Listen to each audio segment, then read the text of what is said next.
Do you think the Leafs' downfall will be their power play? That's from Pepler Travis. And this for me? Yeah. Well, you and Steve. But Adam, you can go first. What do you think? Do you think this playoffs, the downfall is going to be the power play? Because that's the biggest area of struggle. I'll tell you this. Your power play can get going. It can be streaky. Now, they've had a pretty rough go with their power play. But I think I'd be more worried if they were struggling 5-on-5. And that's something that they had been struggling. Remember, they had dominant power plays in the past, but 5-on-5, well, it looks a little shaky. I'd much rather be solid as hell 5-on-5 because that's how you're playing the majority of the game. Yes, do you want the power play to be humming along at 100%? Sure. But you're going to have, every team is going to have problems. There's not going to be a perfect NHL team anywhere, especially with a salary cap. And even if you didn't have a salary cap and could spend $150 million, you'd still have weaknesses. It's just the way it is. And so if that's the weakness, that is a manageable weakness. Not only do you only get about 6 minutes a game on the power play, but the Toronto Maple Leafs have the firepower to figure it out. They do. I think they'll go back to a more similar setup to what they had earlier in the season, where Tavares and Nylander are on the second unit, and all of a sudden, your top PK unit's going, Jesus, what do we do? Yeah. And also, I hope they look at the tape and they look at the goal that they scored yesterday, and they go, oh, it's because we tried something different.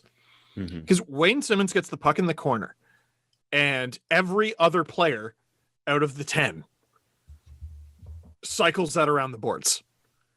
And Wayne goes, it's Wayne Simmons time. And he crashes the net with it, and he doesn't come away with a shot on goal. But he's got two guys on him now. Puck squirts loose to Kerfoot. He looks at the net. I got nothing. Passes it behind him telepathically to Thornton, who gives it to Muzzin, blasts it, it goes in.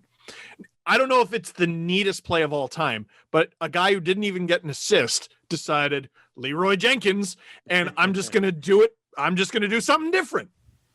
Like they gotta identify the issues with their power play. And a big one is they love holding on to the puck. It's mine. In completely not dangerous scenarios. You can't just have it. You got to at least have the goalie heart rate go up by having the puck in the slot, for God's sake. You know what I mean? But I totally agree with what Adam said. I'd much rather be better 5-on-5. Awesome. And I have to shout out Michael Lang, who sponsors today's podcast. I want to read his little note here. Michael says he's in the States, so he donated a couple dollars, $55, to Cancer Research Institute. It's been 2 years since we learned that my dad had esophageal cancer, and since he's older, I didn't know how much time I would have left with him. Fast forward to today, and he is over a year removed from being told he is cancer-free. Round of applause. Wow. There we go. That's great. We are lifelong Red Wings fans, but he happily jumped on the bandwagon with me when I became a Leafs fan in 2011, even though I refused to cheer for his beloved New England Patriots.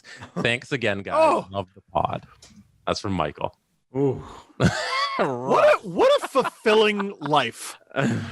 Dude cheered for the Red Wings up until recently and the New England Patriots. But the rough part is when you're like, hey, I'm going to be a Leafs fan starting in 2011. In 2011. Yeah. Oh, terrible. Great. What timing. made you think that was okay? It had to be Tim Brent. Had to be. That's what got him over. The blocked a slap shot with his nuts, and he's like, that's my guy. Who was the one that blocked the slap shot with their face on the Leafs? And it was like, holy crap. There was a Morgan Riley, Game 7, 2018. I'm talking earlier. I'm probably we're talking like 09, 08, something. Grabowski scored a goal with his head. Was it last playoffs or the playoffs before where Mitch had his block at the very end of the game? 2019, Game 3. That was okay. 2019, yeah. That was a cool one by Mitch. I think we were all there. Yes, we were. Well, Adam and I were in the lottery seats, I believe. Yes, we were. You were up top. That's when Pierre Maguire was tapping Brad Marchand's butt. We were like, what's happening here? Why is this? That's enough of that. How about you quit it? Maybe. I don't know. I mean, I guess it's not that big of a deal. They could be buddies. I mean, hope not.